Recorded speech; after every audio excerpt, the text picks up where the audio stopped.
नमो नमः।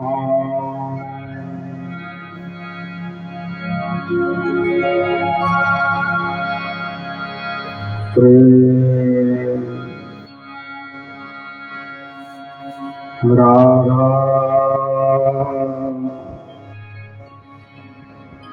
कृष्णाभ्यां नमः।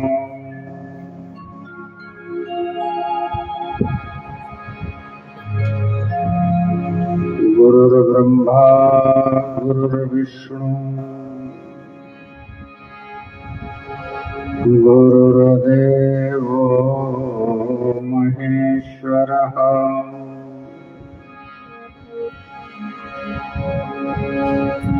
गुरुः साक्षात् परब्रह्म तस्मै श्री गुरुवे नमः।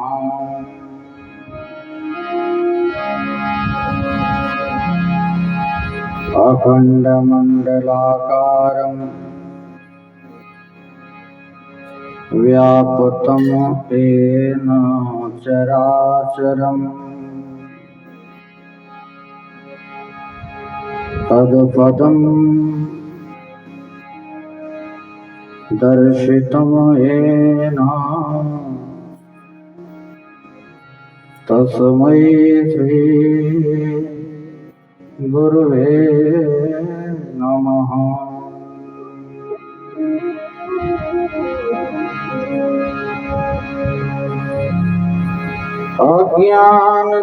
अज्ञानतिमिरान्धस्य ज्ञानाञ्जनशलाकया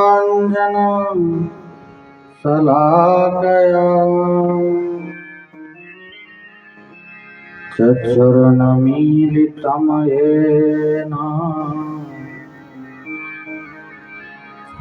तस्मै श्रीगुरुवे नमः।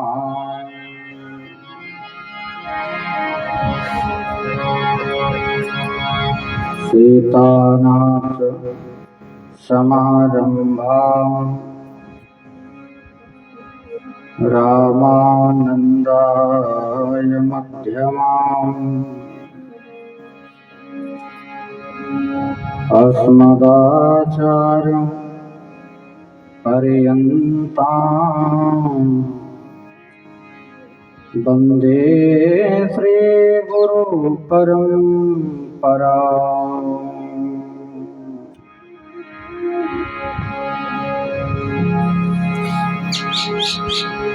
श्रीराम राम रघुनंदन राम राम। श्रीराम राम भरताग्रज राम राम। श्रीराम राम रणकर्कश राम राम। श्रीराम राम शरणं भव राम राम। मनोजवं मारुततुल्यवेगं जितेन्द्रियं बुद्धिमतां वरिष्ठं वातात्मजं वानरयोधमुख्यं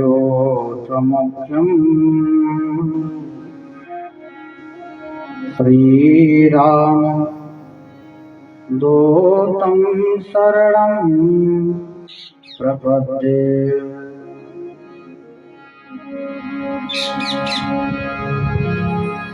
कृष्णाय वासुदेवाय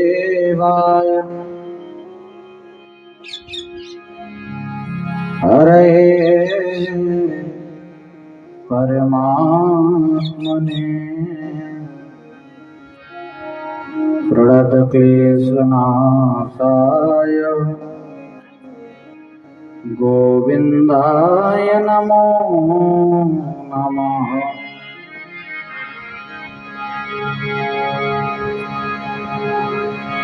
सब द्वारन को छोड़ के आयो तेरे द्वार। हे व्रत भानु की लाडली मेरी ओर निहार। जय जय श्री राधा रमण, जय जय नवल किशोर, जय गोपी चित चोर प्रभु, जय जय माखन चोर। प्रेम से बोलो भक्त वत्सल भगवान की। श्रीमद् भागवत महापुराण की। वेद व्यास जी महाराज की। समस्त भक्त वृंदों की जय जय। श्री राधे श्याम।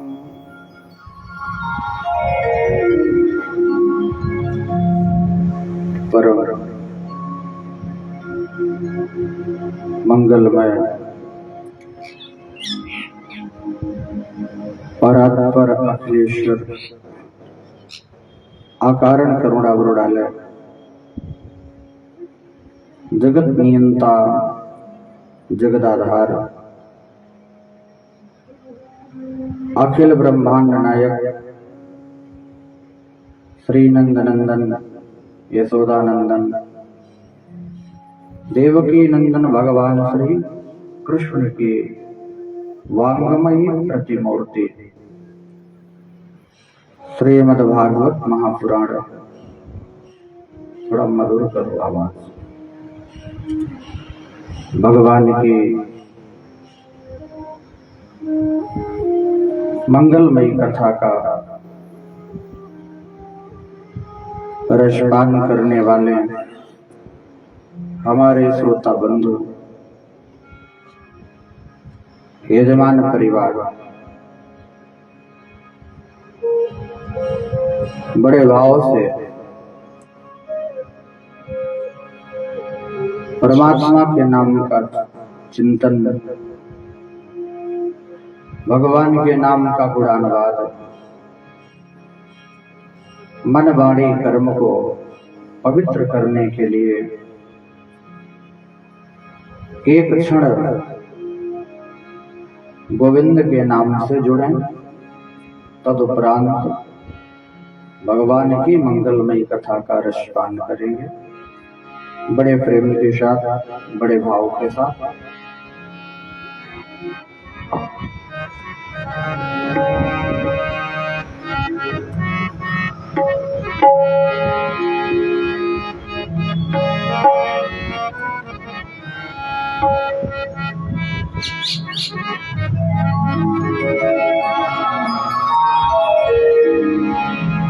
प्रेम से बोलो भक्त वत्सल भगवान की जय।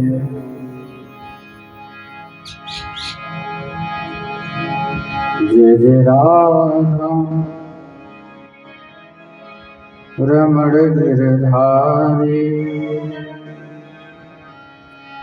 गिरधारी श्याम बनमारे। जय जय राधा रमण गिरधारी, गिरधारी श्याम बनमारे। जय जय राधा रमण गिरधारी, गिरधारी श्याम बनमारे।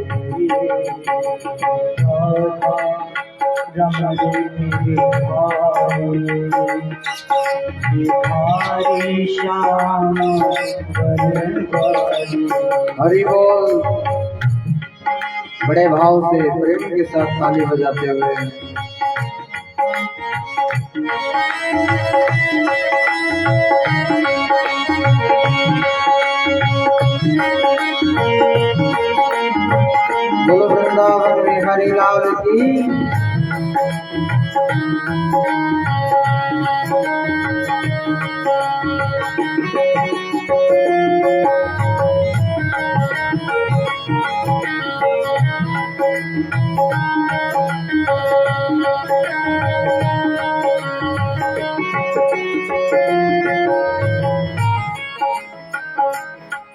गिरधारी श्याम बनवारे, गिरधारी श्याम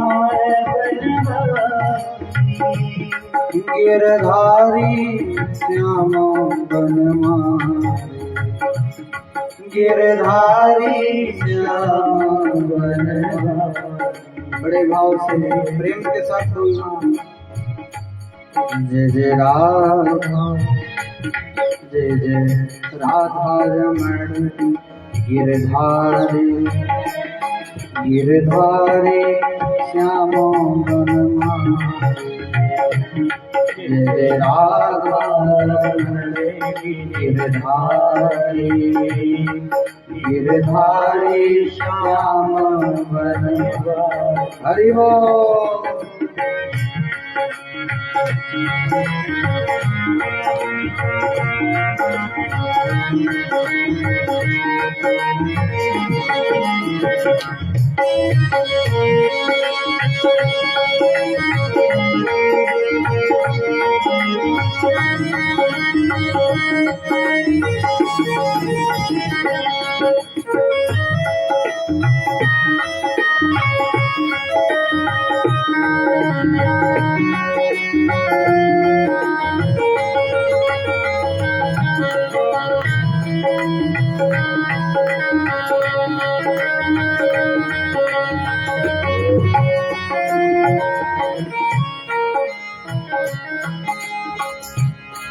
गिरधारी श्याम बनवारे, गिरधारी श्याम बनवारे, गिरधारी श्याम बनवारे, गिरधारी श्याम बनवारे, गिरधारी श्याम बनवारे, गिरधारी श्याम बनवारे। जय जय राधा, जय जय राधा रमण गिरधारी, गिरधारी श्याम बनवारे। जय जय राधा रमण गिरधारी, गिरधारी श्याम बनवारे। हरि बोल। बड़े भाव से मीठी मीठी तालियां बजाते हुए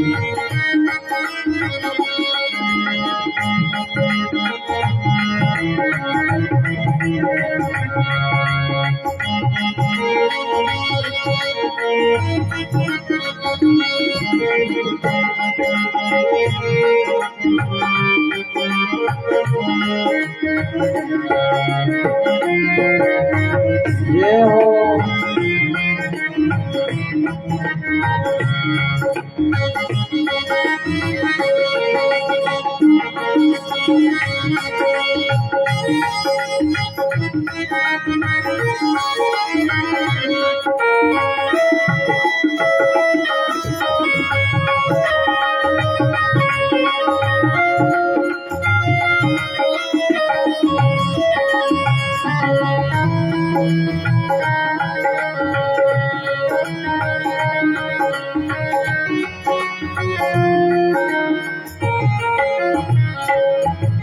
गोविंद मेरो है, गोपाल मेरो है, गोविंद मेरो है, गोपाल मेरो है, गोविंद मेरो है, गोपाल मेरो है, गोविंद मेरो है, गोपाल मेरो है। प्रेमा के देहरी नंदलाल मेरो है, प्रेमा के हरि नंदलाल मेरो। जय जय राधा, रमण गिरधारी श्याम बनमाले राधा रमण गिरधारी श्याम बनमाले। बड़े भाव से जय राधा रमण गिरधारी श्याम बनमाले जय राधा रमण गिरधारी श्याम बनमाले। हरि बोल।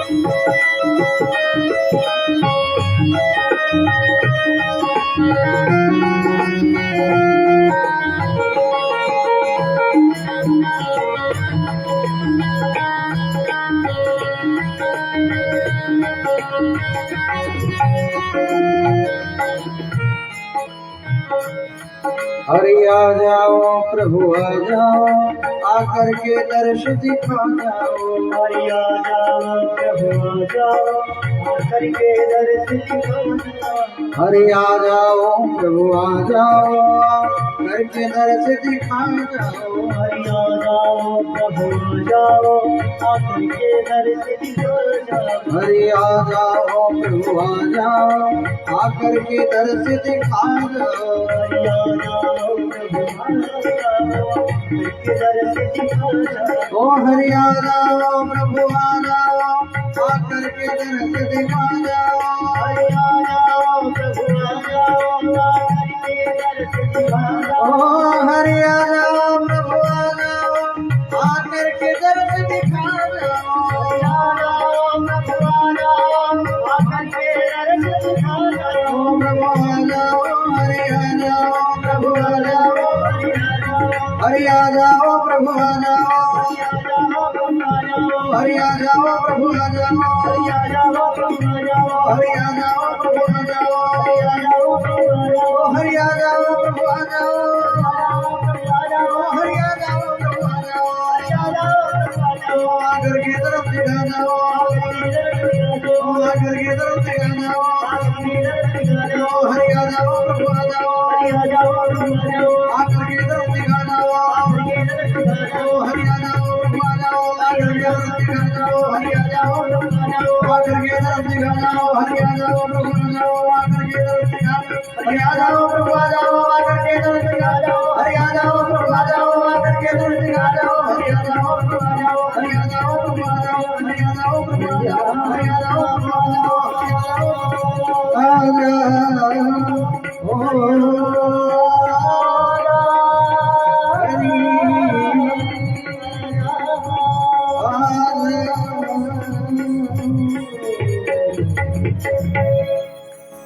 प्रेम से बोलो भक्त वत्सल भगवान की। वृंदावन विहारी लाल की जय हो। श्रीमद् भागवत महापुराण की जय हो। जय जय श्री राधेश्याम। जय जय श्री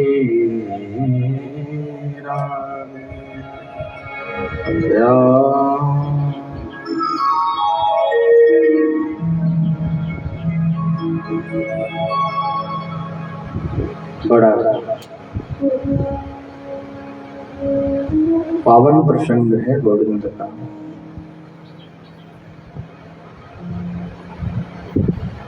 जन्म जन्मांतर के पुण्य फलोदय होते हैं,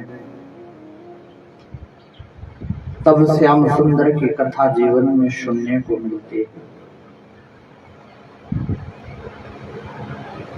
भागवत की कथा सुनकर के जीव इस संसार के मोह के बंधन से मुक्त होता है। भागवत को सुनकर के जीव इस संसार में संसार के भोगों से विरक्त हो जाता है।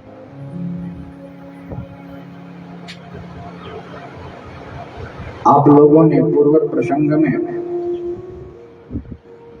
भगवान की बड़ी दिव्य कथा सुनी। भगवान का बड़ा अद्भुत विवाह का दर्शन हुआ।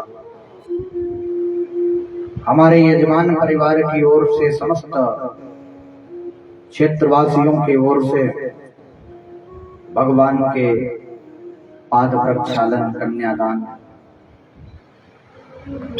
आदि का पावन वर्णन आप सबने बड़े भाव से सुना। महाराज, पहला विवाह भगवान का मैया रुक्मिणी जी के साथ होता है। भगवान के टोटल विवाह हुए हैं 16,108। ये भगवान के बड़े अद्भुत विवाह। आचार्य सुखदेव वर्णन करते हैं, कहते हैं, राजन,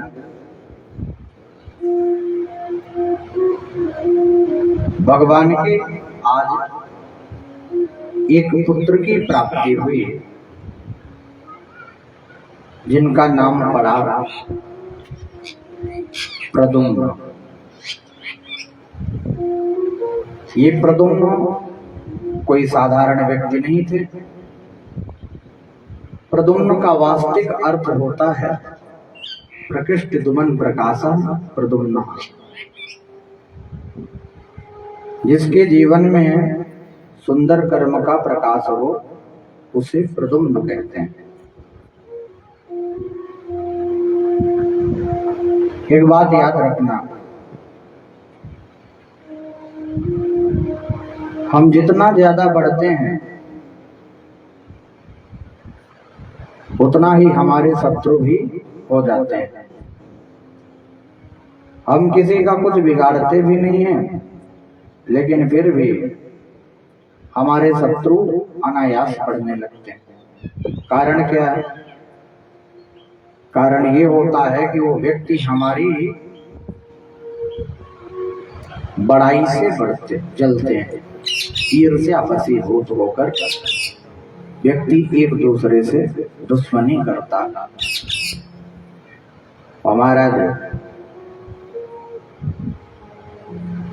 आचार्य सुखदेव कहते हैं, राजन, भगवान के जो पहले पुत्र हुए प्रद्युम्न, उन्हें एक राक्षस गर्भगृह से ही चुरा करके ले गया। जिस राक्षस का नाम था संबरासुर। और महाराज संबरासुर नाम का असुर बालक को गर्भगृह से चुरा करके ले गया। बालक को समुद्र में फेंक दिया। बालक को एक मछली निकल गई और मछली निकल करके महाराज बालक को उसी समय उस मछली को एक मछुआरे ने पकड़ लिया। और जब मछली को एक मछुआरे ने पकड़ लिया तो भोजन बनाने का काम संबरासुर के घर में करती थी विद्यावती। मछुआरों ने उसी मछली को पकड़ करके संबरासुर के घर में फिर से भेज दिया। और भेजने के बाद महाराज जब उसके पेट को चीरा गया तो एक बालक निकला मछली के पेट से। तो बालक निकला तो नारद जी के द्वारा पता चला विद्यावती को कि ये तुम्हारा पति है, तुम इसकी सेवा करो, इसको पालन पोषण करके बड़ा करो, ये तुम्हें पति रूप में प्राप्त हो जाएगा। बोले कैसे? बोले यही तुम्हारा पति कामदेव है। विद्यावती कौन थी? रति। जिस समय भगवान भोलेनाथ ने कामदेव को भस्म किया था, उस समय रति हाथ जोड़ करके प्रार्थना करने लगी, प्रभु एक बात बताओ कि मेरे पति देवताओं की कार्य की सिद्धि के लिए गए थे। मेरे पति ने देवताओं के लिए अपने प्राणों की आहुति दे दी।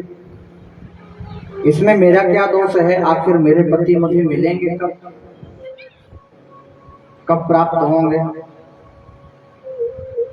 तो भगवान भोलेनाथ ने कहा था कि द्वापर युग में तुम्हारे पति कृष्ण के पुत्र बन करके आएंगे, और जब कृष्ण के पुत्र बन करके आएंगे तो तुम्हें वो प्राप्त हो जाएंगे। आज यही प्रद्युम्न जी कामदेव के अवतार हैं, और कामदेव के अवतार प्रद्युम्न के रूप में प्रकट हुए, जो आज रति को प्राप्त हुए। जब से होती सर नयन उघारा, निरखत काम भयो जरि छारा। जब से होती सरा, जब भोले बाबा ने तीसरा नेत्र खोला था तो तीसरे नेत्र को खोल करके कामदेव को भस्म कर दिया। हाँ ठीक है, छेड़ना नहीं, बड़ी अद्भुत बात। कामदेव को भस्म किया, और जब कामदेव को भस्म कर दिया तब जाकर के भगवान भोलेनाथ ने ये बोला था कि तुम्हें तुम्हारा पति भगवान के पुत्र के रूप में प्राप्त होगा। आज प्रद्युम्न जी मिल गए। प्रद्युम्न जी जब बड़े हो गए तो प्रद्युम्न जी ने सम्रासुर का वध किया, और वध करने के बाद जब अपनी पत्नी विद्यावती के साथ आए तब तक भगवान के 16,107 विवाह और हो गए थे। बड़ा अद्भुत वर्णन आता है। आचार्य सुखदेव कहते हैं, राजन, दूसरा विवाह तो भगवान का भालू की बिटिया के साथ हुआ। परीक्षित बड़ी उत्सुकता से सुन रहे थे। एक बात बताओ, भगवान मनुष्य बन करके आए, भालू की बिटिया के साथ भगवान का विवाह कैसे हो गया? कारण क्या है? तब जाकर के सुखदेव जी ने भगवान के विवाहों का वर्णन प्रारंभ किया। सुखदेव जी कहते हैं, राजन, एक दिन द्वारिकापुरी में एक राजा का पदार्पण हुआ जिनका नाम था सत्राजित। और सत्राजित नाम के राजा द्वारिका पर आए। भगवान की सभा लगी थी, सारे मंत्रीगण सब लोग बैठे थे। भगवान ने कहा, एक बात बताओ, आपके पास एक मणि है जिसका नाम था सिमंतक मणि। सिमंतक मणि का काम क्या था? नित्य प्रति लगभग 2 क्विंटल सोना देना। यदि 10 घंटे कोई पूजा करता है तो 2 क्विंटल सोना उस मणि से निकलता था। और यही बात हो गई। भगवान ने पूछा, ये मणि आप क्या करते हो इतने सोने का? सत्राजित ने कहा, महाराज कुछ भी करें, हमारा काम। भगवान ने बोला कि एक काम करो, ये मणि हमें दे दो, जितने धन की जरूरत आपको होगी, सोने की जरूरत होगी, हम आपको दे देंगे। सत्राजित ने मना कर दिया। सत्राजित ने कहा कि नहीं, मैं मणि नहीं दे सकता। भगवान ने कहा, आपकी वस्तु आप दो या ना दो। अब महाराज बड़ी विचित्र बात। एक दिन सत्राजित का भाई प्रसेन मणि को गले में धारण करता है, और गले में मणि को पहन करके वन में शिकार खेलने के लिए जाता है। तो उसकी भेंट किसी सिंह से हो गई, शेर से। तो सिंह ने क्या किया? प्रसेन को मार करके मणि ले ली, और सिंह की भेंट हो गई जामवंत जी से। तो जामवंत जी ने सिंह को मार करके मणि ले ली, और मणि जाकर के अपनी पुत्री जाम्बवती को दे दी। बोले, जिसके साथ विवाह होगा कन्यादान में मैं मणि दे दूंगा। ये मैंने बिटिया को दे दिया। सत्राजित ने भगवान को कलंक लगा दिया। सत्राजित कहते हैं कि मुझे लगता है कन्हैया ने मेरे भाई को मरवा दिया और मरवा करके मड़ी ले ली। बोलो राधे राधे। भगवान ने गर्गाचार्य जी से पूछा, एक बात बताओ गर्गाचार्य जी, आखिर हमें कलंक क्यों लगा? गर्गाचार्य जी ने कहा, प्रभु आपने लगता है भादों के चौथ की चंद्रमा देख ली होगी, जो कलंकित होती है उसे देखने से कलंक लगता है, इसलिए आपको कलंक लग गया। महाराज क्या कहना। भगवान ने कहा, ये कलंक जाएगा कैसे, चलो मणि की खोज करते हैं। अब भगवान मणि की खोज में निकल पड़े और महाराज मणि की खोज करते करते करते करते प्रसेन के पग चिन्ह दिखाई दिए, पैरों के निशान जंगल में। उन पैरों के निशान को देखते देखते भगवान आगे बढ़े तो देखा कि सिंह के निशान बने हुए हैं, उसके पैरों के निशान बने हैं। और सिंह के पैरों के निशान को देखते देखते मेरे परमात्मा आगे बढ़े तो जामवंत जी के पैरों के निशान देखा। अब खोजते खोजते पहुंच गए जामवंत जी की गुफा। जामवंत जी का और भगवान श्री कृष्ण का बड़ा भयंकर युद्ध हुआ। 27 दिन युद्ध हुआ। कितना अद्भुत युद्ध हुआ। और अंत में भगवान ने जामवंत जी की नस नस ढीली कर दी। जामवंत जी चरणों में गिर पड़े। जामवंत जी ने कहा, हे प्रभु मैं जान गया कि आप मेरे राम जी आए हो। जिस समय ऐसा वर्णन हमने सुना है कि जिस समय राम और रावण का युद्ध चल रहा था, उस समय जामवंत जी ने कहा था कि मेरे समान रावण की सेना में कोई योद्धा नहीं है प्रभु, अब मुझे भी युद्ध करने की पड़ी है, मैं भी सोचता हूँ कि मैं भी युद्ध कर लूं। राम जी ने कहा, कहना क्या चाहते हो? जामवंत जी ने कहा, एक काम करते हैं, आपका हमारा युद्ध हो जाए। भगवान ने कहा, नहीं, अभी मर्यादा का उल्लंघन हो जाएगा, इसलिए हम आपको वचन देते हैं कि जब हम द्वापर में कृष्ण बन करके आएंगे तब आपसे युद्ध करेंगे। और आज भगवान ने उस वचन को पूर्ण कर दिया। जामवंत जी ने कहा कि प्रभु मणि में अकेले तो दे नहीं सकता, क्योंकि मैंने पहले से अपनी पुत्री को दे दी है, अब मेरी पुत्री के सहित मणि को स्वीकार कर लो। भगवान को जामवती जी के साथ दूसरा विवाह कर दिया गया और जामवंती जी दूसरी पत्नी बन करके भगवान की आ गया। बोलो राधे राधे। मणि मिल करके, और मणि जब मिली तो मणि को लेकर के भगवान सत्राजित को दे देते हैं। अब सत्राजित बड़ा बेचारा संकोच बस कहने लगा, लज्जित हुआ कि बताओ मणि किसी और ने ली थी और मैं नाम भगवान का लगा रहा था, तो बड़ा पश्चाताप किया, क्या करूं ऐसा। सत्राजित कहता है कि प्रभु मेरी एक पुत्री है, आप यदि उसे स्वीकार कर लें तो मैं आपको मणि भी दे दूं। भगवान ने कहा, देखो बेटी तो स्वीकार कर लूंगा लेकिन मणि नहीं लूंगा। क्यों? क्योंकि मणि के द्वारा मुझे कलंक लगा है और मैं इस मणि को नहीं लेना चाहता। भगवान ने तीसरा विवाह सत्यभामा के साथ किया। सत्राजित की पुत्री सत्यभामा, तीसरा विवाह भगवान का सत्यभामा से हो गया। एक दिन भगवान हस्तिनापुर गए। हस्तिनापुर में पांडवों के साथ बैठ करके खेल खेल रहे थे चौसर का। अब चौसर के खेल में भगवान व्यस्त हैं। इधर एक सतधनवा नाम का व्यक्ति था, उसको अक्रूर जी ने भड़का दिया और अक्रूर जी के भड़काने पर वह सतधनवा जाकर के सत्राजित को मार देते, सत्राजित का वध कर देते। सत्यभामा रोती रोती हस्तिनापुर पहुंची और सत्यभामा जब रोती रोती हस्तिनापुर गई तो जानते हो सत्यभामा कहती हैं कि वाह प्रभु, आप तो यहाँ चौसर खेलने में व्यस्त हो, वहां हमारे पिताजी को किसी ने मार दिया। भगवान बड़ी जोर से रोए। आचार्य सुखदेव कहते हैं, देखो तो नाटक करने में नंबर 1 है। और ऐसा नाटक करते हैं, ऐसा नाटक करते हैं कि क्या कहूं।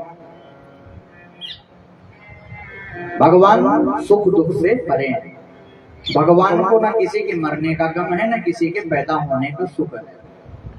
ईश्वर हमेशा प्रकृति से परे रहता है। लेकिन भगवान सत्यभामा को बुरा न लग जाए इसलिए नाटक कर रहे हैं, रो रहे हैं ससुर जी की मृत्यु पर। बोलो राधे राधे। इतना अद्भुत नाटक। भगवान गए तो जब भगवान जाते हैं तो महाराज सत्यधनवा का वध करते हैं, मणि फिर भी नहीं मिलती। भगवान ने कहा ये मणि तो मेरा पीछे ही नहीं छोड़ रही, मणि का कलंक तो पीछा छोड़ ही नहीं रहा। बड़ी खोजने पर मणि अक्रूर जी के पास मिली। भगवान ने अक्रूर जी को दंडित किया,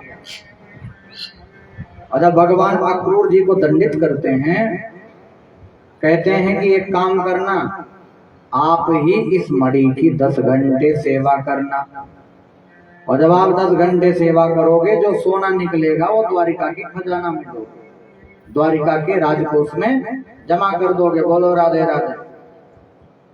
ऐसी अद्भुत बात। महाराज भगवान अर्जुन को लेकर के घूमने जा रहे थे वन में।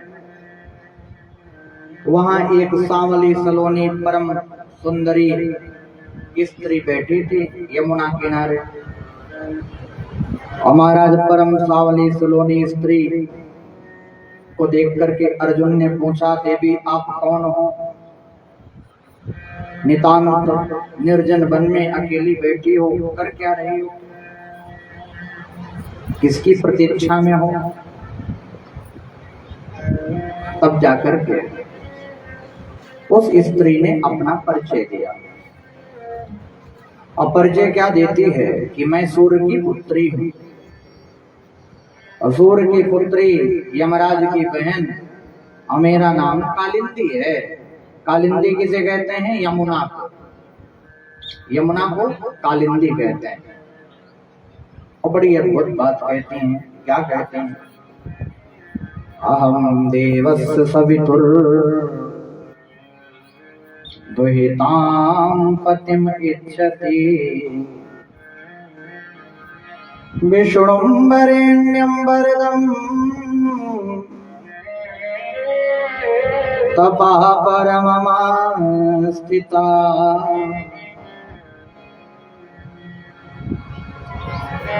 मैं यमुना हूं,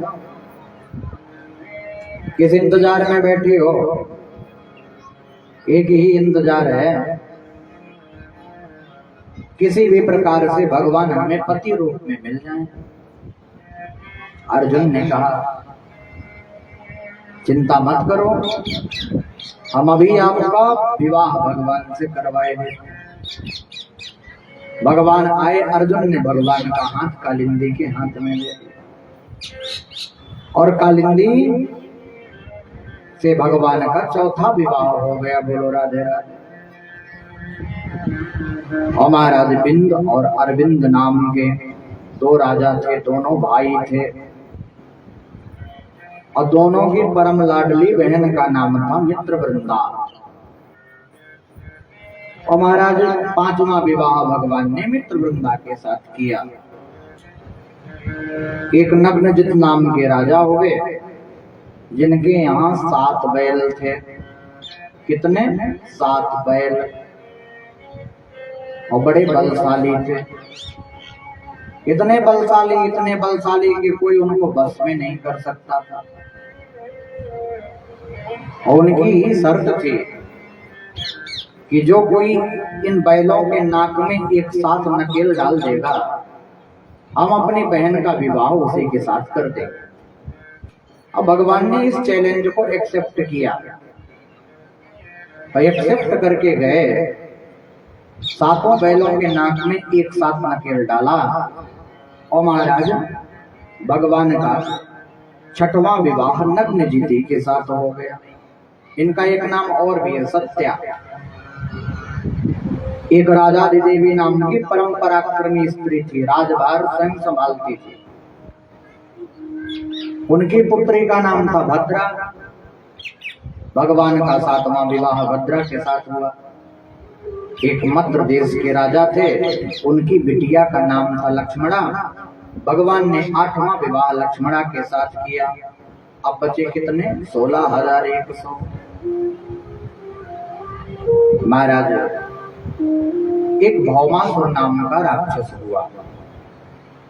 भौमासुर कहते हैं जो भूमि से उत्पन्न हुआ हो उसे भौमासुर कहते हैं। और महाराज भौमासुर नाम का राक्षस अपने बल का दुरुपयोग करता है। क्या करता है? बल का दुरुपयोग करता है। राजकुमारियों का हरण करना प्रारंभ करता है। राजाओं की बेटियों को हरण कर लाता, कारागार में डाल देता। विचार करने लगा कि जब ये 20,000 हो जाएंगी तब इनके साथ विवाह कर लूंगा। ये बात भगवान को पता चली। भगवान गए, भगवान ने जाकर के भौमासुर को परास्त किया। इसके बाद सारी राजकुमारियों के पास जाकर के भगवान ने एक ही बात कही, देवियों यदि तुम हमसे विवाह करना चाहती हो तो हम आपसे विवाह करने के लिए तैयार हैं। सुखदेव जी ने कहा, राजन सारी देवियों ने, सारी राजकुमारियों ने, जो 16,100 राजकुमारियां थीं, सारी राजकुमारियां महाराज क्या करती हैं? एक स्वर में स्वीकार कर लेती हैं कि प्रभु हमारे लिए यदि आप वर के रूप में मिले तो इससे अच्छा हमारे लिए कुछ भी नहीं। सुखदेव जी ने कहा, राजन एक बात याद रखना, भगवान यदि उन राजकुमारियों के साथ विवाह नहीं करते तो उनके पास मात्र 2 मार्ग थे। क्यों? क्योंकि कोई भी राजा हरण की गई राजकुमारियों को स्वीकार नहीं करते थे। कोई भी पिता हरण की गई राजकुमारियों को, अपनी बेटियों को अपने घर में नहीं रखना चाहते। यदि भगवान उनके साथ विवाह नहीं करते तो या तो वो कुमारगामिनी बन जाती या तो आत्महत्या करके अपने प्राणों का त्याग कर देती। आज भगवान ने उन सभी राजकुमारियों को नया जीवन प्रदान किया, सम्मान के साथ जीने का मार्ग दिखाया। ये भगवान की लीला है। ये भगवान के जो विवाह है ना, ये साधारण विवाह नहीं है। जैसे एक मनुष्य का विवाह होता है ऐसे साधारण विवाह नहीं है। ये 16,108 विवाहों का मतलब क्या है? आध्यात्मिक दृष्टि से समझो। वेद में 3 कांड हैं, ज्ञान कांड, कर्म कांड, उपासना कांड।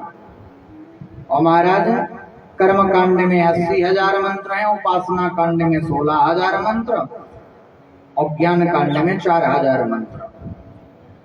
जो 16,000 मंत्र हैं उपासना कांड के, वो भगवान की 16,000 रानियां बन करके आ गए। 100 प्रकार के उपनिषद हैं, वो भगवान की 100 रानियां बन करके आए। 8 प्रकार की प्रकृति है, 8 प्रकार की प्रकृति है। दो मीरा पो नलो वायु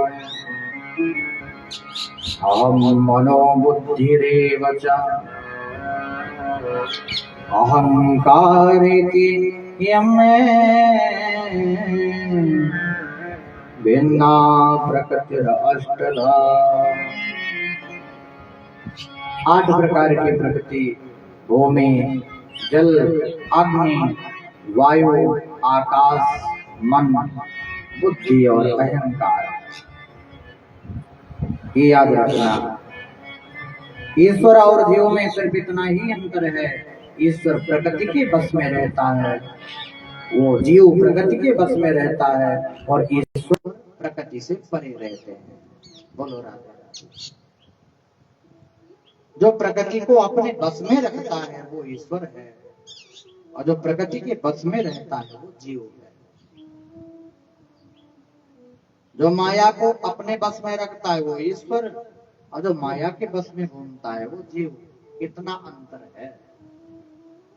ईश्वर जीव में ज्यादा अंतर नहीं है।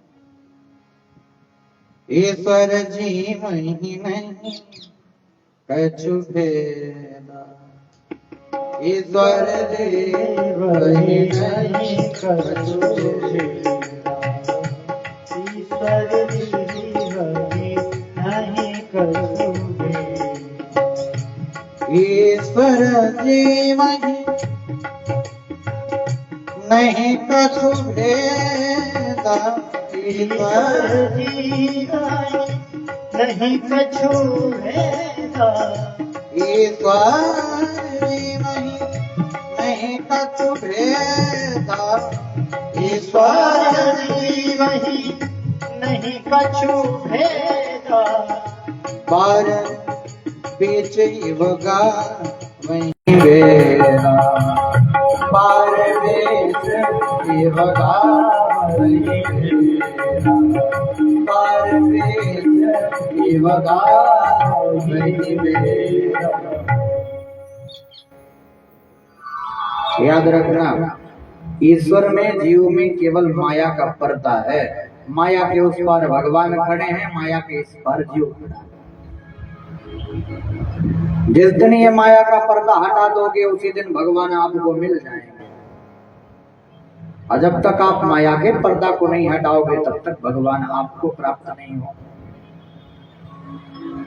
महाराज, ये भगवान के जो विवाह हैं ये सब आध्यात्मिक विवाह हैं, और भगवान के विवाह बड़े अद्भुत हैं। ये सब भगवान के विवाह में जो रानी पटरानियां हैं सब वेद के मंत्र हैं, उपनिषद हैं, प्रकृति है जो परमात्मा की लीला में साथ देती है। इसमें किसी प्रकार की शंका नहीं होनी चाहिए। बोलो राधे राधे। बड़ी अद्भुत बात। भगवान के विवाह हो गए, भगवान के पुत्र भी हैं। सब रानियां भगवान से बारी बारी से रूठती भी हैं, गुस्सा भी होती हैं। भगवान सबको मनाते हैं, लेकिन रुक्मणी जी एक ऐसी नारी है जो भगवान से कभी नहीं रूठती हैं, कभी गुस्सा नहीं होती। एक दिन भगवान ने विचार किया कि मैं देखो तो सही आखिर रुक्मणी गुस्से में लगती कैसे है, क्रोध में लगती कैसे है। भगवान बैठ गए राज सिंहासन पर, और राज सिंहासन पर भगवान बैठ करके महाराज एकाग्र चित्त भाव से बिल्कुल शांत बैठे हैं, जैसे कोई उदास बैठ जाए। उदास मन से बैठे हैं। मैया रुक्मणी आई।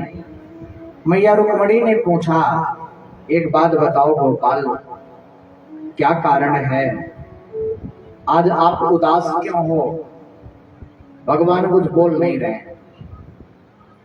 भगवान इसलिए नहीं बोल रहे हैं कि देखना चाहते हैं कि रुक्मणी करेंगे क्या, क्या कहेंगे हमें। मैया रुक्मणी पूछते हैं बार बार, प्रभु एक बात बताओ, क्या हमसे कोई गलती हुई है? क्या हम कोई गलती कर बैठे हैं? और महाराज मैया रुक्मणी इतना कह करके पंखा हिला रही हैं भगवान के, और कहते हैं प्रभु यदि गलती हो भी गई हो तो क्षमा करना, हमें गलती बता देना तो हम गलती सुधार भी देंगे, है कि नहीं? कितनी अद्भुत बात। भगवान कहते हैं रुक्मणी तुमने एक गलती की हो तो बताओ। तुम तो गलती पर गलती, गलती पर गलती, गलती पर गलती करती चली जा रही हो। मैया रुक्मणी ने कहा बताओ कौन सी गलती किया। भगवान कहते हैं रुक्मणी तुमने सबसे बड़ी गलती ये की है कि तुमने हमसे विवाह क्यों किया, कारण क्या है विवाह करने का। और बड़ी अद्भुत बात, राजपुत्री सीता भूपै लोकपाल विभूति महानुभावै प्रेमद रूपोदार्य बलोर्जितै। भगवान कहते हैं रुक्मणी सबसे पहली गलती आपने की कि हमसे विवाह कर लिया। इतने बड़े बड़े सुंदर राजकुमार तुम्हें पत्नी के रूप में पाना चाहते थे, तुमने उन राजकुमारों को छोड़ करके इस ग्वाले से विवाह कर लिया। तुम्हें क्या मिला? रुक्मणी, तुम्हारा हमारा कहीं से भी मेल नहीं है। तुम्हें हमसे विवाह नहीं करना चाहिए था। तुम्हारे लिए तो शिशुपाल आदि राजकुमार लाइन लगा करके खड़े थे कि कब हमारा विवाह रुक्मणी जी के साथ हो जाए। बोलो राधे राधे। अब भगवान इतनी बात कह करके मैया रुक्मणी के चेहरे की तरफ देख रहे हैं।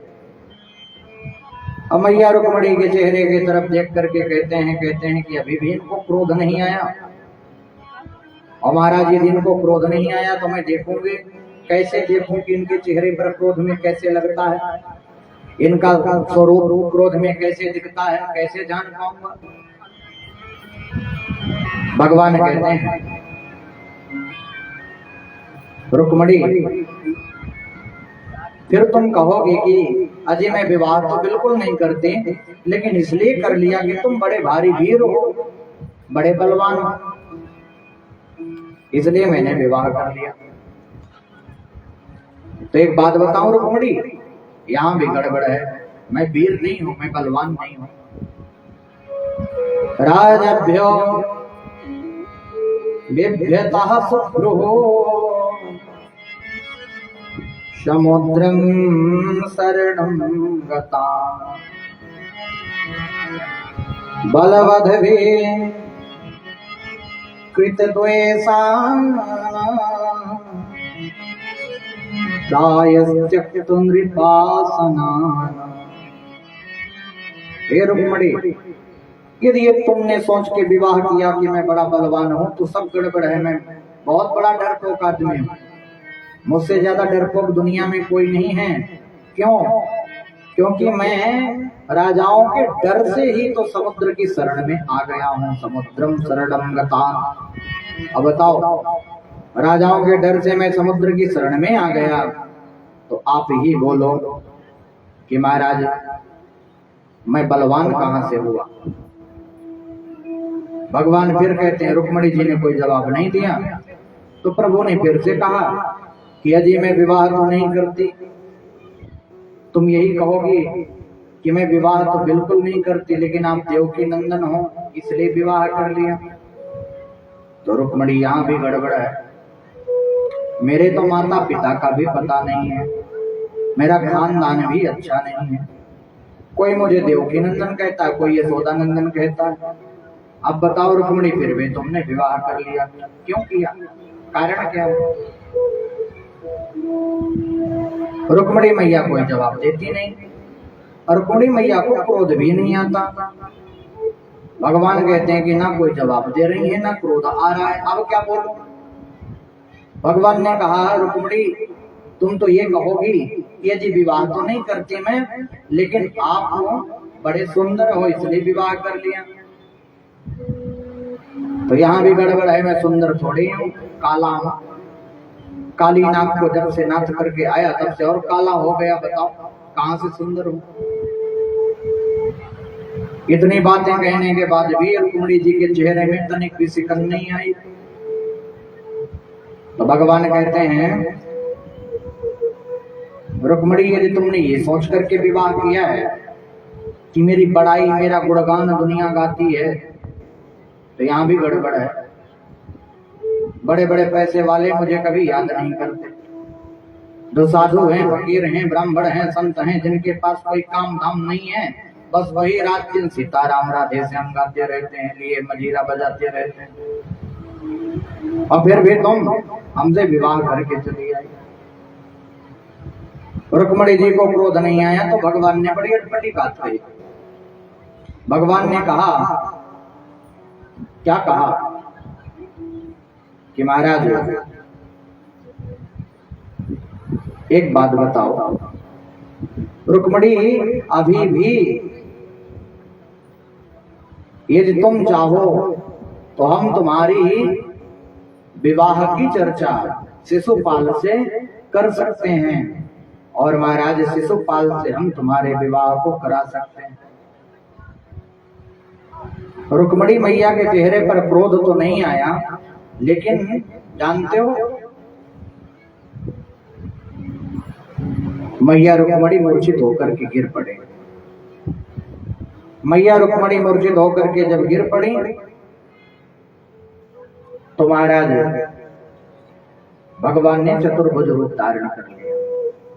एक हाथ से पंखा जलने लगे, एक हाथ से महाराज जल का छींटा मारने लगे। अब भगवान कहते हैं, क्या कहते हैं कि रुक्मणी उठ जाओ, मैं मजाक कर रहा था, तुमसे विनोद कर रहा था, मैंने तुम्हारे चेहरे पर कभी क्रोध नहीं देखा था, इसलिए मैंने ऐसी बात कही, मेरा और कोई उद्देश्य नहीं है।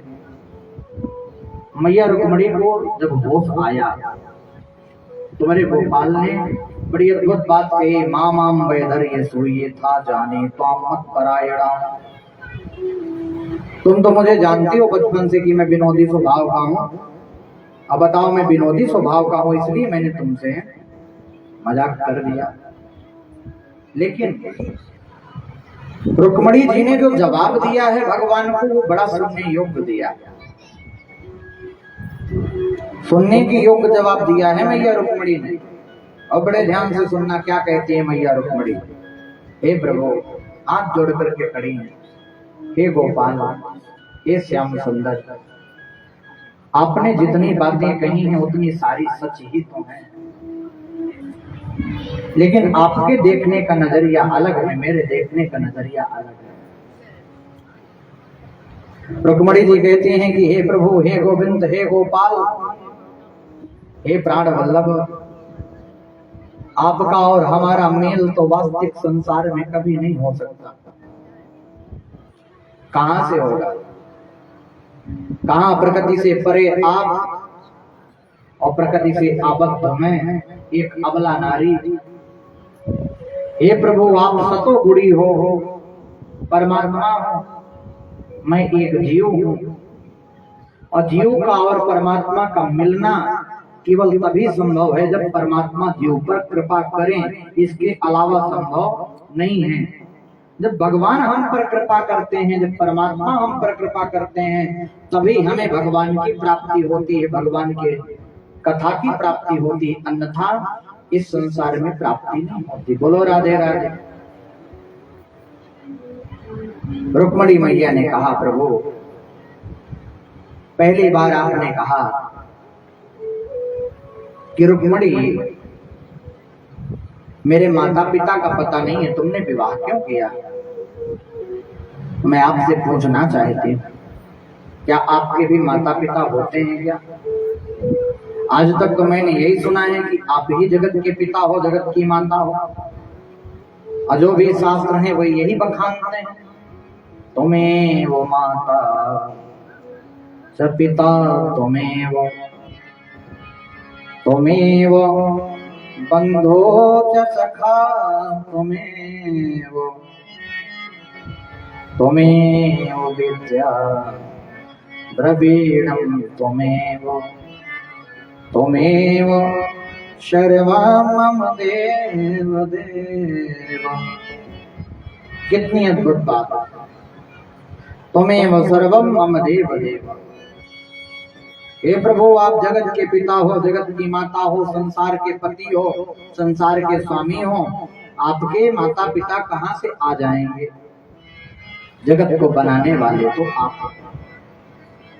हे प्रभु, आपने एक बात ये कही कि मैं राजाओं के डर से समुद्र में रहता हूं, तो मैं आपसे पूछना चाहती हूँ गोविंद कि आप समुद्र के सिवा और कहाँ रहते हैं? मैंने तो जब जब सुना तब यही सुना कि क्षीर सागर में आपका निवास है। सत्यम भाया दिवगुड़े भेवुरु प्रमांतः सीते समुद्र उपलम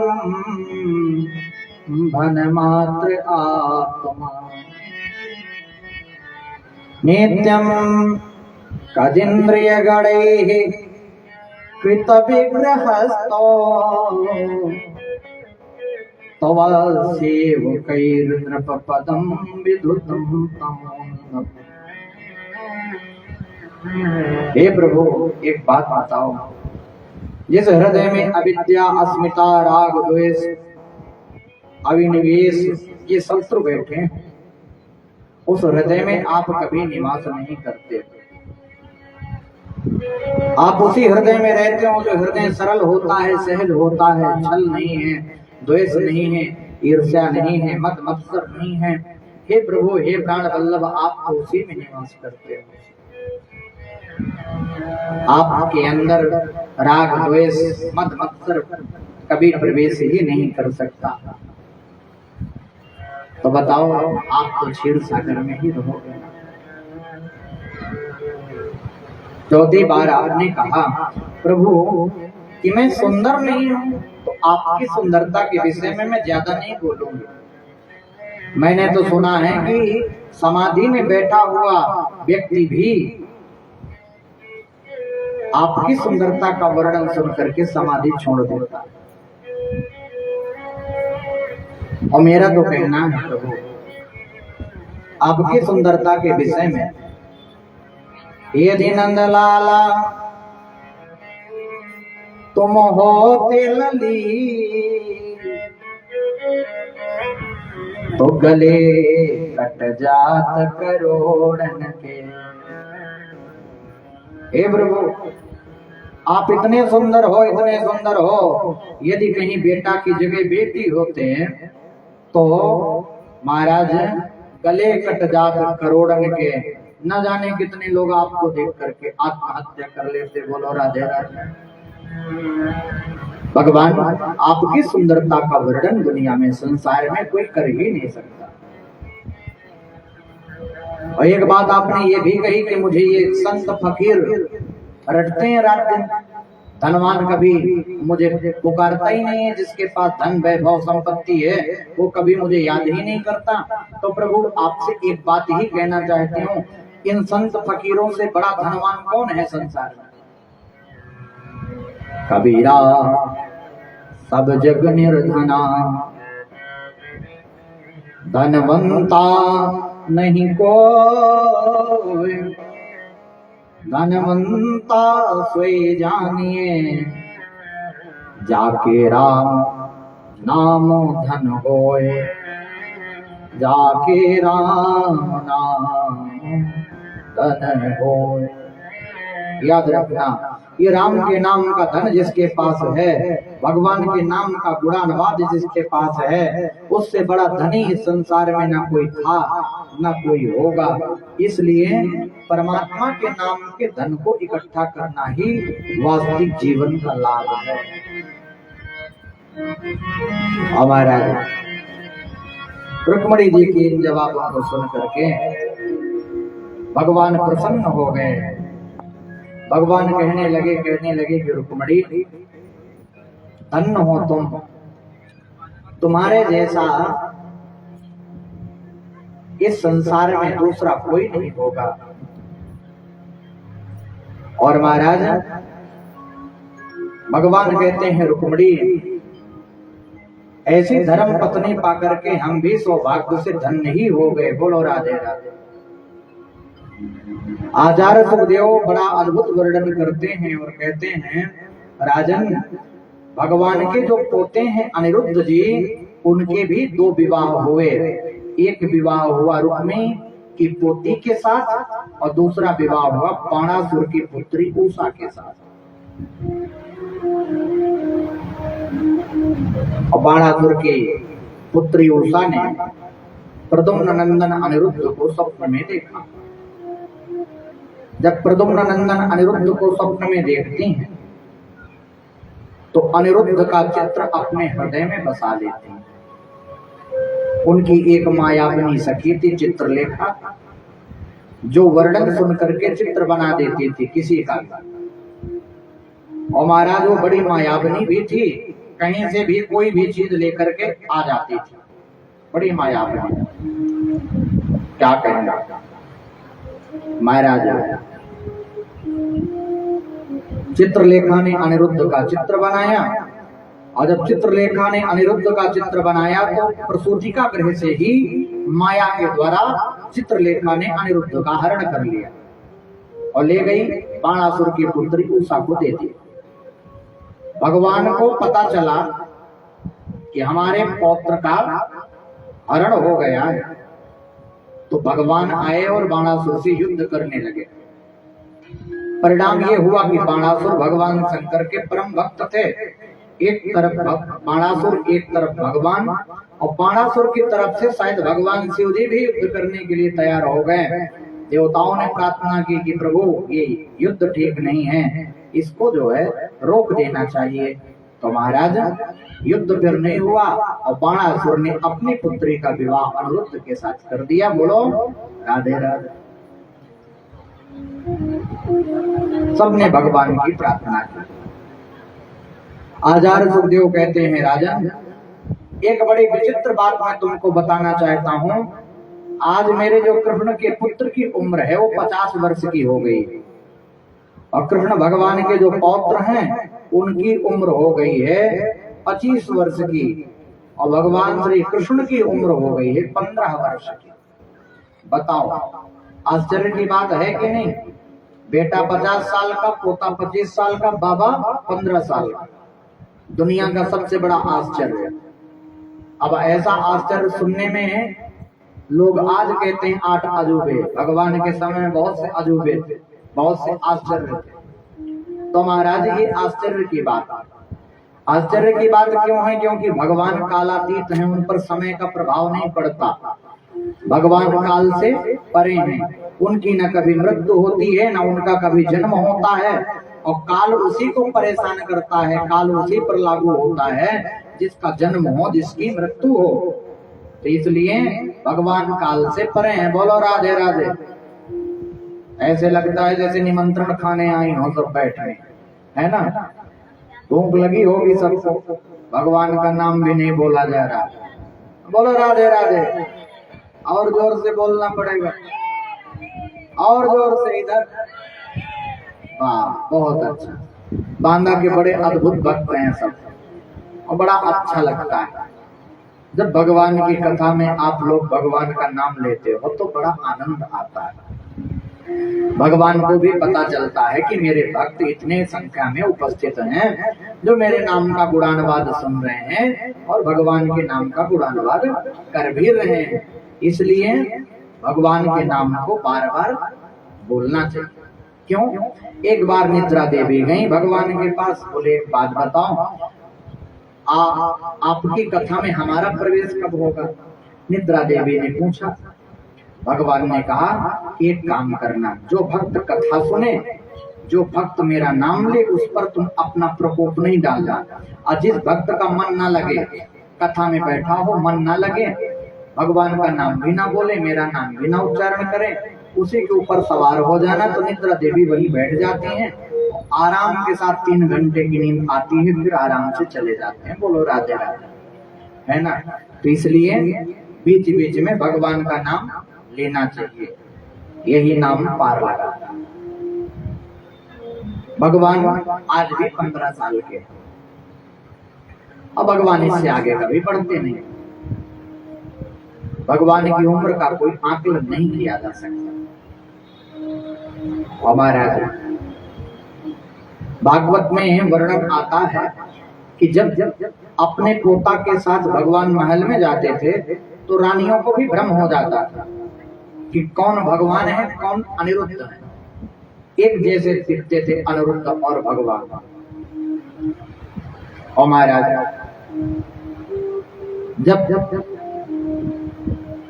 बाबा नाती बेटा तीनों एक से लगते हों और बाबा सबसे छोटे लगते हों तो भ्रम तो पैदा होगा ही। ऐसी बात का फायदा उठाया एक व्यक्ति ने फायदा क्या उठाया, जिसका नाम था पौंड्रक। क्या नाम था? पौंड्रक।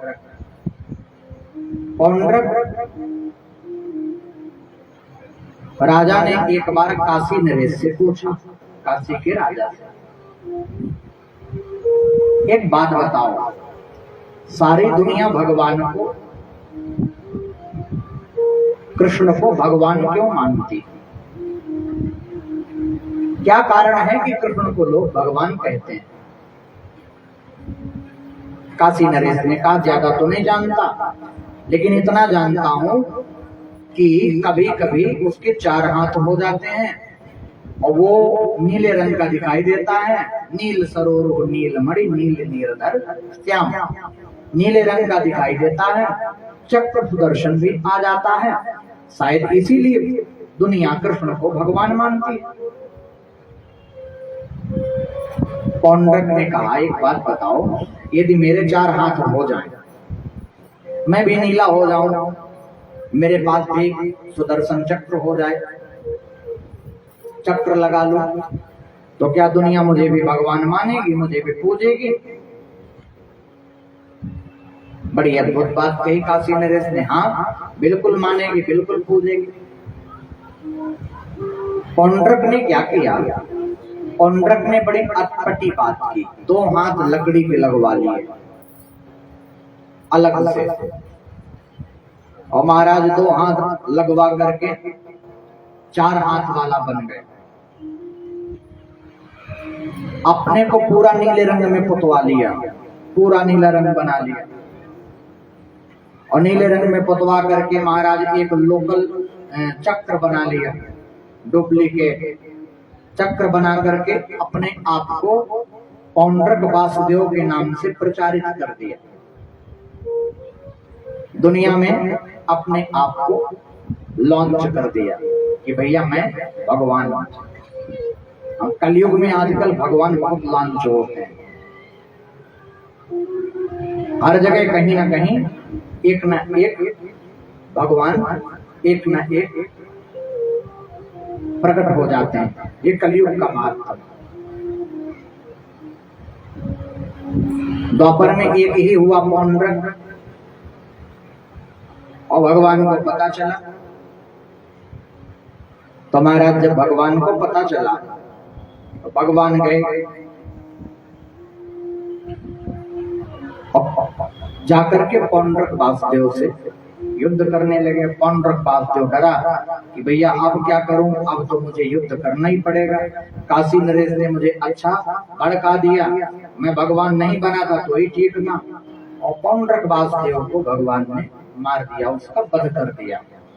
याद रखना, भगवान बनने में फायदा नहीं है। क्या नहीं? हमारी परंपरा भगवान बनने की नहीं। हम इस शरीर से कभी भी भगवान नहीं बनना चाहिए।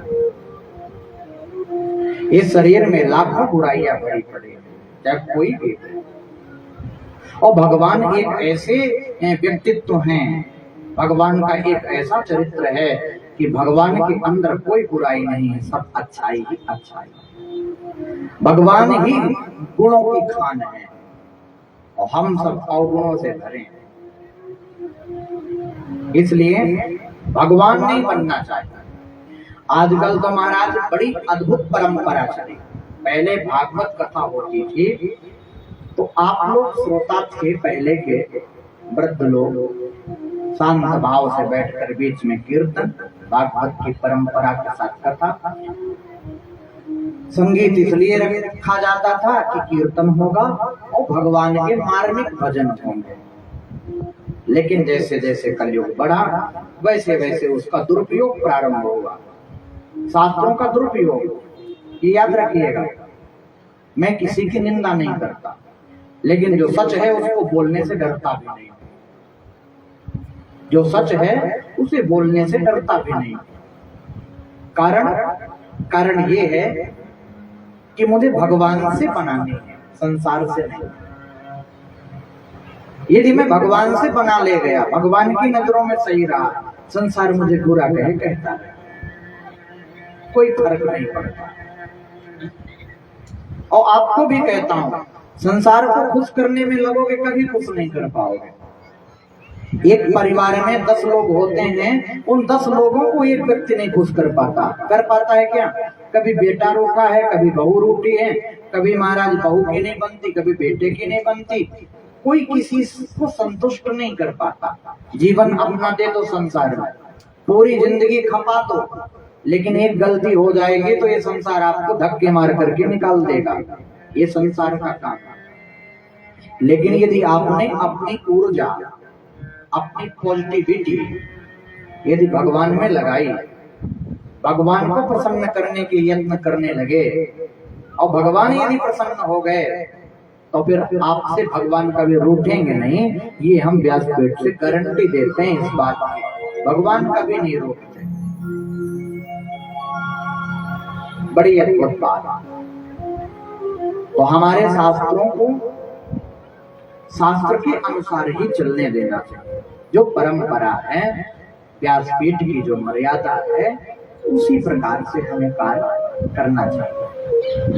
याद रखना, जो परब्रह्म दुनिया को नचाता है, जो पार ब्रह्म संसार को नचाने की समर्थता रखता है, हम उसकी झांकी बना करके यदि यहाँ नचा रहे हैं तो हमें दुख होता है। हमें ऐसा नहीं करना चाहिए, कभी भी नहीं करना चाहिए। इस चीज को नोट कर लेना। हमारे अंदर वो समर्थता नहीं है कि हम उस पार ब्रह्म को नचा सके, ये अपराध है। इसलिए जीवन में ऐसे अपराध हम धर्म के आड़ पर भी करते हैं। महाराज, भगवान जो जो बनने की कोशिश करते हैं कलयुग में भी जिसने बनने की कोशिश की उसकी दुर्दशा हुई है, 100%। जो अपने आप को भगवान का दास मानते हैं तो आज भी उसी तरह चकाचक रह रहे, उन्हें कोई प्रॉब्लम नहीं है। इसलिए आज पौंड्रक वासुदेव के चरित्र से ये सीखने को मिलता है कि हमें कभी भी भगवान नहीं बनना चाहिए, भगवान बनने की कोशिश नहीं करना चाहिए। याद रखना, आजकल भागवत में भी बड़ी प्रचलन चली है झांकियों की। हाँ, ये झांकियों का बड़ा प्रचलन चला। सुदामा जी बना देंगे, उनसे भीख मंगवाएंगे, ठाकुर जी बना के उनको नचवाएंगे। क्या है यार, है क्या? आज के पहले 50 साल 20 साल पहले तो कभी नहीं ऐसा होता, देखा कभी नहीं होता। एक बात बताओ, सुदामा जैसा व्यक्ति जिसने भगवान से नहीं मांगा, जिसने कभी कृष्ण से नहीं कहा कि मुझे कुछ चाहिए, उसको कमंडल पकड़ा करके दुनिया में भीख मंगवाया जाए, ये कहाँ की परंपरा? हम अपने धर्म को कहाँ ले जा रहे हैं? पहले विचार करो, हमारा शास्त्र क्या कहता है। हम इसलिए महाराज इतने पतित हो रहे हैं क्योंकि हम अपने पुराणों को पढ़ना बंद कर दिए, हम अपने शास्त्रों को पढ़ना बंद कर दिए। इस चीज को नोट कर लेना।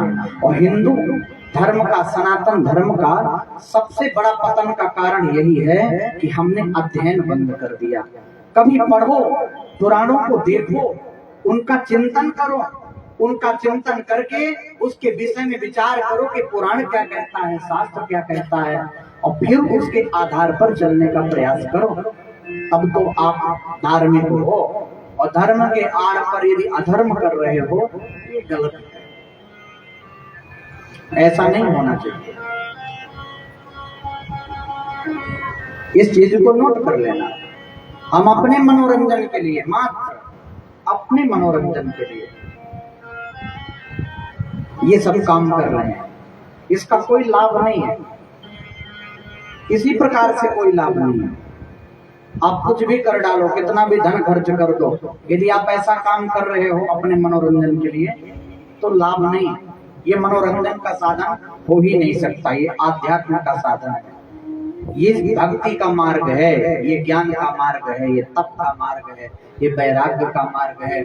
इसलिए भक्ति, ज्ञान, वैराग्य, तप को उतारो अपने जीवन में, तब आगे बढ़ पाओगे। मनोरंजन में रह गए तो कुछ नहीं कर पाओगे। मेरी बात को नोट कर लेना। बोलो राधे राधे।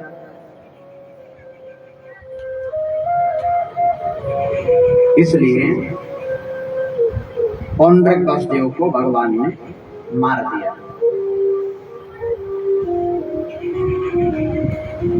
हमारा भगवान इंद्रप्रस्थ में आए। पांडव से कहते हैं, भगवान आप लोग नई राजधानी बनाना चाहते हैं, राजस्व यज्ञ करना चाहते हैं। मुझे मालूम है क्या आपने समस्त राजाओं को जीत लिया, धर्मराज युधिष्ठिर ने कहा कि हाँ, लगभग हमने सभी राजाओं पर विजय प्राप्त कर ली। कुछ राजा हमारे मित्र बन गए, कुछ ने समर्पण कर दिया। भगवान ने कहा एक राजा बाकी है, भी जरासंध। और जरासंध कौन है?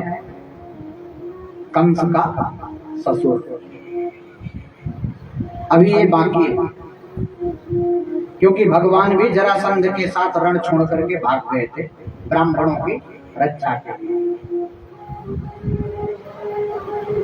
भगवान ने क्या किया? आज भीमसेन को साथ में लिया, अर्जुन को लिया, ब्राह्मणों का भेष बनाया। क्योंकि जब से भगवान भागे तब से जरासंध ब्राह्मणों का बड़ा सम्मान करता है। इन्हीं ब्राह्मणों की कृपा से मैं 18वीं बार जीता हूं। 17 बार भगवान ने पराजित किया था जरासंध को, 17 बार। भेष बना करके गए अर्जुन, भीम और भगवान श्री कृष्ण साथ में। जाकर के महाराज खड़े हो गए। जरासंध ने कहा कि क्या मांगना चाहते हो मांगो, जो मांगोगे वो मिलेगा। भगवान ने कहा पहले वचन दे दो तो फिर मांगे। जरासंध ने वचन दे दिया। तो भगवान कहते हैं यदि तुम देना चाहते हो तो हमें एक ही चीज दो। क्या? युद्धं नो देहि राजेन्द्र द्वंद्वसो यदि मन्यसे युद्धार्थिनो वयं प्राप्ता राजन्यानान्यकांक्षिणः। हे राजन, यदि हमें कुछ देना चाहते हो तो हम तुमसे द्वंद्व युद्ध करना चाहते हैं। और भगवान ने इतना कह करके मुस्कुरा दिया। जैसे ही भगवान मुस्कुराए तो जरासंध कहता मैंने तुम्हें कहीं देखा है, तुम कौन हो बताओ। मैं तुम्हें पहचान गया हूं, तुम कौन हो? भगवान ने कहा मैं कृष्ण हूं, द्वारिकाधीश। जरासंध ने कहा कि यदि इससे युद्ध करूंगा तो हार ही जाऊंगा। तो जरासंध ने बहाना ढूंढा। उसने कहा कि जिसको मैं एक बार युद्ध में हरा देता हूं उससे दोबारा युद्ध नहीं करता। तुम तो रिजेक्ट हो गए, जाओ, तुमसे युद्ध नहीं होगा। बोले ये कौन है? बोले ये मेरे बुआ के पुत्र हैं अर्जुन और भीम। बोले अर्जुन तो द्वंद्व युद्ध करेगा नहीं, और ये द्वंद्व युद्ध करने योग्य भी नहीं है। ये तो गांडीव चलाना जानता है, ये धनुर्धर है, और गांडीव से युद्ध करना नहीं है। बचे भीमसेन। बोले भीम है मेरे समान योद्धा, तो इससे मैं युद्ध करने के लिए तैयार हूं। जरासंध ने भीम से युद्ध करना प्रारंभ किया। अब भीम भैया को बड़ा अभिमान हो गया कि बताओ, इसने द्वारिकाधीश को भी मना कर दिया युद्ध करने से। मतलब द्वारिकाधीश भी इससे हार चुके हैं और मैं इसके समान योद्धा हूं। जरासंध ने भीमसेन को पटकना प्रारंभ किया। भीमसेन की नस नस ढीली हो गई। इतना पटका जरासंध ने कि भीम भैया रात्रि को भगवान के पास आए और भगवान से कहते हैं कन्हैया कोई तो उपाय बताओ, नहीं तो मैं कल युद्ध छोड़ के भाग जाऊं, ये तो मुझे मार ही देगा। भगवान ने कहा भीम भैया कल मेरी तरफ देखना। जब जरासंध से युद्ध हुआ तो भीम भैया भगवान की तरफ देखें, युद्ध कम करें, देखें भगवान की तरफ ज्यादा। भगवान ने एक तिनका उठाया और तिनके को उठा करके विपरीत दिशा में बीच से फाड़ करके और विपरीत दिशा में फेंक दिया। भीमसेन भी महाराज जरासंध को बीच से फाड़ करके और विपरीत दिशा में फेंक दिया तो महाराज जरासंध का उद्धार हो गया। बोलो भक्तवत्सल भगवान। यज्ञ प्रारंभ हुआ। महाराज यज्ञ में भगवान ने बड़ी अद्भुत सेवा करी। सबको एक एक काम बांट दिया गया। सबसे बड़ा काम दिया गया दुर्योधन को। दुर्योधन को कौन सा काम दिया गया? दान का भंडार सौंप दिया गया। राज खजाना, जाओ दुर्योधन तुम दान करना। अच्छा यदि अपने शत्रु को दे दो, राज खजाना दे दो, तो शत्रु ये चाहेगा कि ज्यादा से ज्यादा लुटा दो इसका, जितना लुट जाए उतना अच्छा। तो भगवान ने इसीलिए दुर्योधन को राज भंडार दिया, राजकोष दिया, कि जिससे जितना ज्यादा लुटाएं, जितना ज्यादा दान करे, उतना ही फल युधिष्ठिर को प्राप्त होगा। इस कलयुग में व्यक्ति के पार होने के लिए एक ही उपाय है, बड़ा अद्भुत उपाय है। प्रगट चार पति धर्म के कलिमहु एक प्रधान,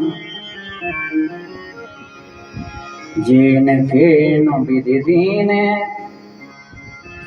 दान करई कल्याण।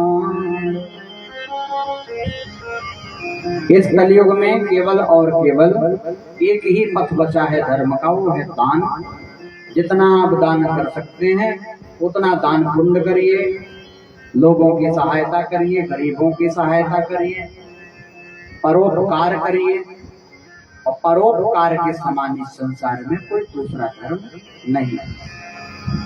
परहित सरिस धर्म नहीं भाई, परहित सरिस धर्म नहीं भाई, परहित सरिस धर्म नहीं भाई, परहित सरिस नहीं भाई, परहित सरिस धर्म नहीं भाई, परहित सरिस धर्म नहीं भाई, पर पीड़ा सम नहीं अधमाई, पर पीड़ा सम नहीं अधमाई, पर पीड़ा पर पीड़ा पर पीड़ा।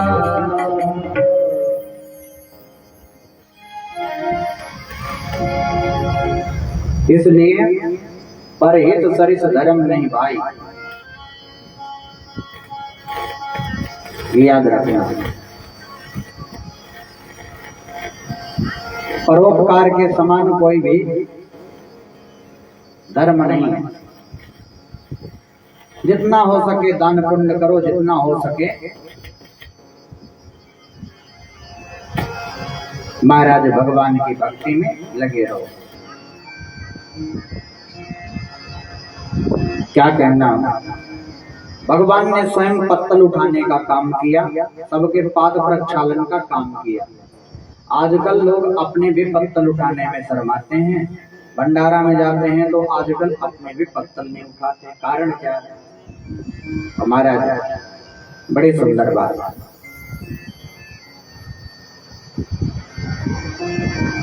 भगवान आज स्वयं यज्ञ पर पधारे हुए सभी आगंतुकों का स्वागत करते हैं। इसलिए परमात्मा ने जो काम किया ये बड़ा सुंदर चरितार्थ है। आचार्य सुखदेव कहते हैं, राजन राजसु यज्ञ संपन्न हो गया। इसी राजसु यज्ञ में भगवान ने शिशुपाल का वध किया था, वो मैंने तुम्हें पहले ही बता दिया था। इसी राजसु यज्ञ में दुर्योधन भी आया इंद्रप्रस्थ में। तो महाराज ये माया का महल बनाया गया था। दुर्योधन को स्थल में जल का भ्रम हुआ और जल में स्थल का भ्रम हुआ और दुर्योधन पानी में गिर गया। तब द्रौपदी हंसी और महाराज द्रौपदी जब हंसी तब से दुर्योधन के मन में कुंठा जागृत हुई कि मैं महाराज इस योग्य हूँ, मैं ही राजा बनूंगा, ये इंद्रप्रस्थ लेकर के रहूंगा चाहे कुछ भी हो जाए। तब से कुंठा के कारण महाभारत का युद्ध हुआ। महाभारत के युद्ध में दुर्योधन आदि सब मारे गए, पांडव बचे और तुम्हारे भी भाई मारे गए। परीक्षित केवल तुम बच गए हो क्योंकि भगवान श्री कृष्ण ने तुम्हारी आकर के रक्षा की। ये आचार्य सुखदेव वर्णन करते हैं, जिसका भगवान रक्षक हो जाता है फिर उसको किसी बात की चिंता नहीं रहती। परमात्मा की चिंता करो, परमात्मा का चिंतन करो, तो आपको चिंता करने की जरूरत नहीं है। आचार्य सुखदेव कहते हैं, राजन भगवान ऐसे हैं, इतने दयालु हैं, इतने कृपालु हैं कि यदि जीवन में हम उनसे आसरा बांध लें तो हमारी उम्मीद को भी भगवान पूरा करते हैं।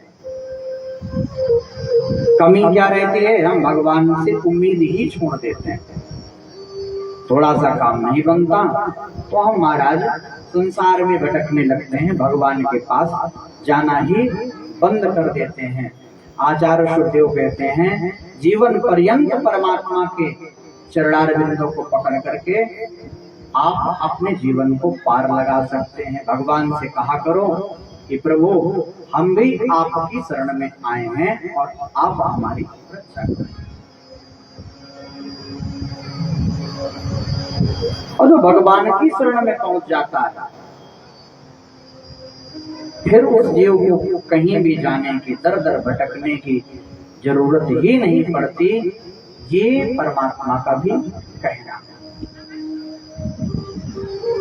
और महाराज सुखदेव जी ने कहा, राजन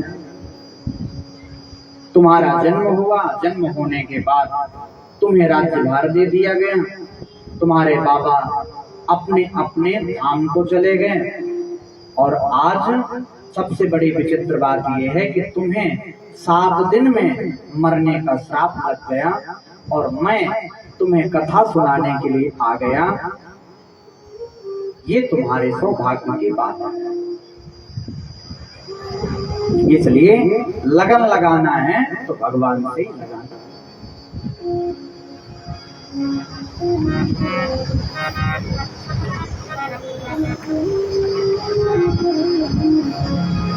वो क्या जाने, कोई क्या जाने,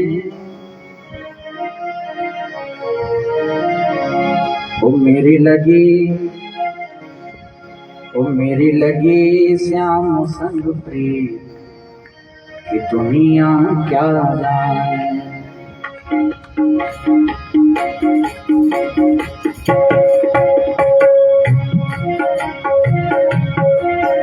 मेरी लगी श्याम संग प्रीत कि दुनिया क्या जाने।